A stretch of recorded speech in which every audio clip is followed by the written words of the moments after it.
Have you dreamed about opening a boutique since childhood? Maybe you have a store, but now you're ready to expand. Well, guess what? You're in exactly the place where you're meant to be. Welcome to the Boost Your Boutique podcast, hosted by Emily Benson, retail boutique consultant, best-selling author, and a motivational speaker. In this podcast, you'll learn how to manage your boutique better, have balance in your life, and learn from experts who care. So whether you've been in the business for decades or you're just getting started, it's important to get help from someone who's been there and someone who's going to coach you along the way. So head over to boostyourboutique.com to learn more today. And now, here's Emily. Hello, and welcome back to another episode of the Boost Your Boutique podcast with me, your host and BFF, Emily Benson. This topic is another one that I'm really passionate about. And I feel like as I develop this podcast, I'm just touching on all these topics that are really resonating with me and they're resonating with you. I'm getting the coolest feedback from you listeners about what you're loving and that this podcast is really helping you shift the way you think, get you more excited about going to your boutique every day, and wow, that makes me super happy. So thanks for listening. Why is your boutique not growing? Good question, right? I have 3 main topics to talk about today around the idea of why your boutique is not growing. And these hit very close to home for me, to be very honest, because these were things that I struggled with. These were things that I feel like if I had in my boutique business, I might not be here right now. You know, one of my missions as a boutique coach and consultant is to help you prevent the things that I did wrong and to show you that there's a different way to do things. Now that I've kind of come full circle, I see it so clearly and I'm laughing because I didn't see it so clearly for so long. But that's why I'm here. I'm here to share with you my experiences and also share with you my solutions. I've spent a lot of time, a lot of money on learning what I was missing, learning why I lost interest in my boutique, because frankly, I did kind of lose interest in running my boutique. Now, who knows if that was because I had been in retail for a long time or if I just truly didn't love my business anymore. You know that saying, it takes a village to raise a child? Well, it takes a village to raise a business. And so many boutique owners are out there on their own. Maybe you are. Maybe you're all by yourself. Maybe you've been doing this for a long time and you've had mentors come in and out, or you've had other business owners who you've been able to talk to, but perhaps they haven't really provided the support that you needed. I think this is why I create communities. This is why I have my Facebook group called the Fashion Truck Tribe.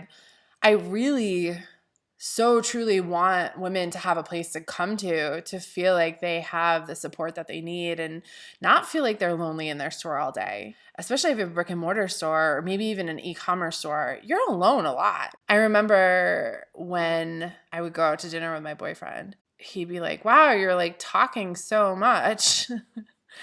And I'd say, well, yeah, I was like alone most of the day.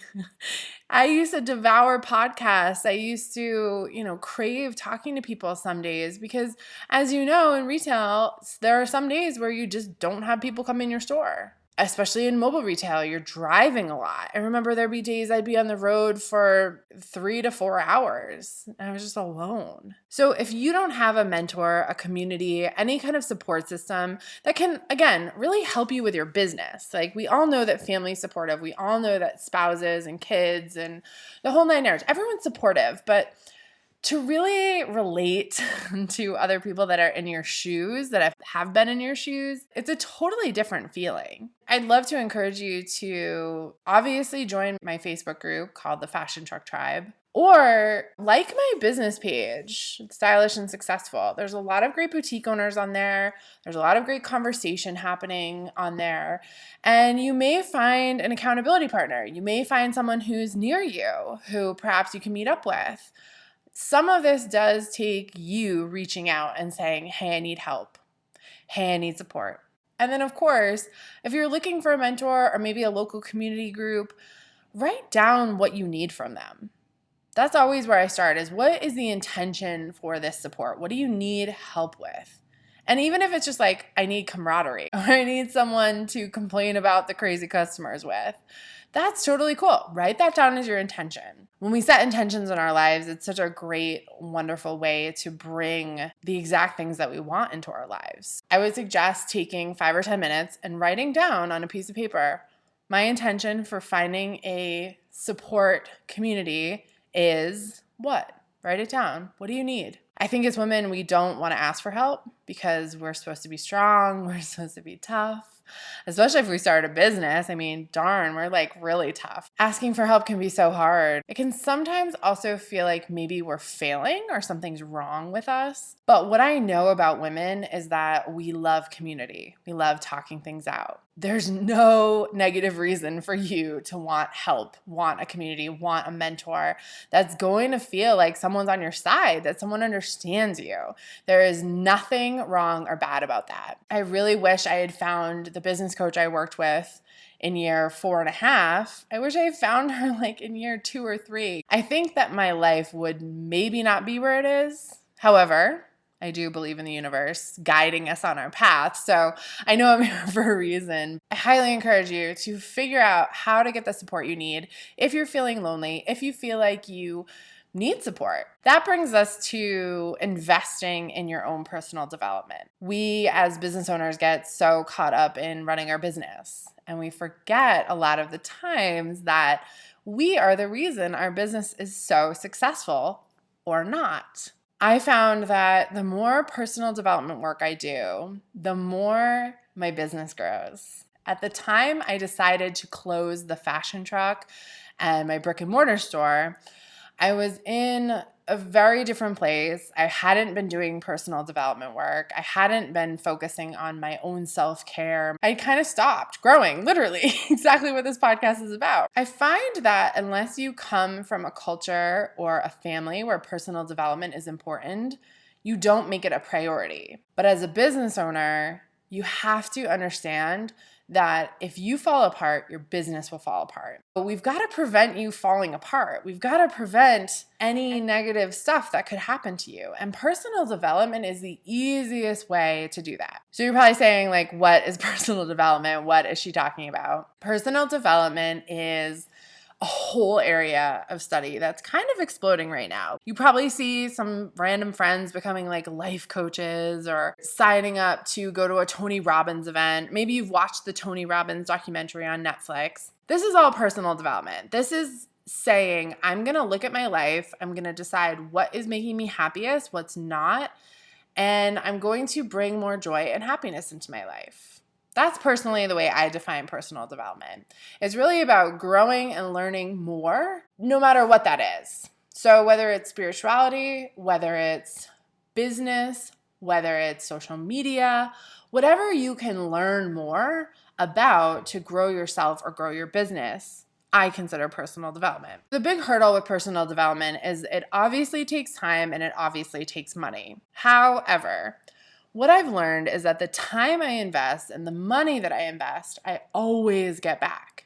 Whether it's through feeling better, whether it's through making different decisions for my life, or whether it's relating to people around me in a more holistic way. A lot of times you can tell when someone hasn't done personal development because they have a really short temper or they're unhappy with their lives, they complain a lot. This is someone who really needs to dig in and see what's going on. As many of my own personal development teachers have said, we're here in this life to have joy. We're here to live a joyful life.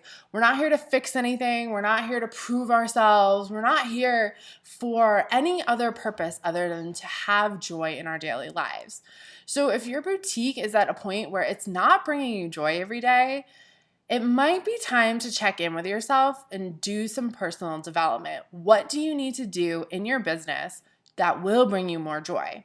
Do you need more days off? Do you need to hire an employee? Do you need to start carrying baby clothes because you had a baby and you're excited about baby stuff? What is it that's going to bring you joy? I find so many women don't do this. They're like, I haven't had a vacation in 5 years. And it's like, well, that sucks. You need a vacation. I hate the people that are like, if you work harder, you'll make more money and working harder is so good. Like, no, it's not. It's not good. You should be working less and less as you grow your business. And if that's not something that's happening for you, then please consider investing your time and money into some personal development so you can get your priorities in line with what brings you joy. And inevitably, when you have more joy in your life, you will make more money. So if that's what you're worried about, stop. I'll tell you right now, the happier you are, the more money you make. Just don't question it. So investing your time and money also means you've got to invest some time and money in systems. This is really the last step to why your boutique isn't growing. It's because you haven't put systems into place that make your life easier. Perhaps you're like counting all your inventory by hand. Maybe you're tallying your sales at the end of the week in an Excel spreadsheet. Maybe you don't even have a POS system that functions properly. These are all things that are just going to really stagnate your growth. I can sit here all day and talk about how being happier will make you more money. My logical brain will say, you know what? If we also look at your data, there's also more money to be made in there too. There has not been a client gone by that I haven't dug into their numbers and found more money to be made. Literally every single person that comes to me, I'm like, wait, let's look at your numbers. And I always find more money, whether it's margins or turning inventory faster or discounts. There's always money in your numbers. And if you don't know how to read that, or you don't have a system to be able to calculate those numbers, spit them out and read them, that's where you've got to invest some time and money. Again, do you need a POS system? Do you need a day out of every month where you do your accounting and you look at your sales, you look at your inventory, you calculate your sell-through, and you understand what the heck is going on in your boutique? That needs to happen. Honestly, there's way too many boutique owners out there that are saying to me, oh, I'm selling out of that, or oh, that's not selling well. I don't need to know that. I want to know your numbers. What does it mean to not sell well? What does it mean to sell out? And if you're selling out or something's not selling well, then what the heck are you doing about it? Part of being a boutique owner means that you are a merchant. And a merchant's number one job, and you'll hear this from anyone who's an old school merchant, because I've worked for a lot of them, your number one job as a merchant is to maximize what's working and minimize what's not. So how the heck do you know how to do that if you don't know your numbers? You don't. Is the answer. You don't know how to do it. What do you need to do systemically in your business to help you make smarter decisions? These decisions are what honestly is going to make or break your business. I can say, oh, it's not going to help you grow, but actually, if you don't know your numbers, it could put you out of business. And again, I find this is the case in a lot of boutiques situations that I work with. And we, of course, fix and correct that. Develop systems that help you understand your numbers, help your business work better, and get you to that next level in your business. Whether it means you go from making $50,000 a year in revenue to 100, whether it's 100 to 500, whether it's 500 to $1 million or $2 million. What is your big goal? What's the long game here? Why are you doing this? That's the big question to ask. And that's what I'll wrap up on here. The big question to ask yourself and why your boutique isn't growing is, what is your goal with this boutique? What do you want out of it? Truly, I want to know from you, what do you want from your boutique? Is this just something you're enjoying? Is it a hobby? Cool, great. Is this something that you want to make $10 million on? Cool, great. How do we get you there? You know, whatever you want your boutique to be in your life, I will fully support that. But we have to have systems in place to help you do that. So whatever that means for you, it's going to be different for everyone listening. But I hope for you that you find the systems, you find the personal development, and you find the support that you need to help your boutique grow. And of course, I will go ahead and offer myself up for all of this kind of stuff. If you need help finding good personal development resources, let me know. If you need to find a great community, let me know. If you are wondering what systems work best or where you need to add systems, let me know. You can always find me on my Facebook page at Stylish and Successful, or you can always shoot me an email. We just opened a new email. It's hello@stylishandsuccessful.com, and we will get back to you. My team is diligently working on answering all the emails that we keep getting. So if it takes a day or two, please know that we see it and we're getting back to you. The number one reason that I'm doing all of what I do right now, what I've dedicated this part of my life to, is to making sure that boutiques thrive, not just survive, not just like make it, oh, we're making it. No. I want you to have all that you want. I want you to have a thriving business where you make a lot of money, you have amazing customers, your life is easy, you go on vacation, you have a great relationship, like all of it. I want all of it for you, okay? So if anyone wondered why I was doing this podcast, what I'm doing with my life, I really, truly believe that boutiques in the United States are on the upswing. And if you're not, then rewind this podcast, re-listen to this, and see where you are missing. Because I guarantee you there's somewhere in this podcast that you can take a nugget out and expand on that to grow your business. Thank you so much for joining me once again. Here's to making lots of friends and making lots of money. Did you love this episode as much as I did? Head over to iTunes and rate and review the Boost Your Boutique podcast so more amazing and creative boutique owners like you can find out about it. And don't forget, head over to boostyourboutique.com to learn more.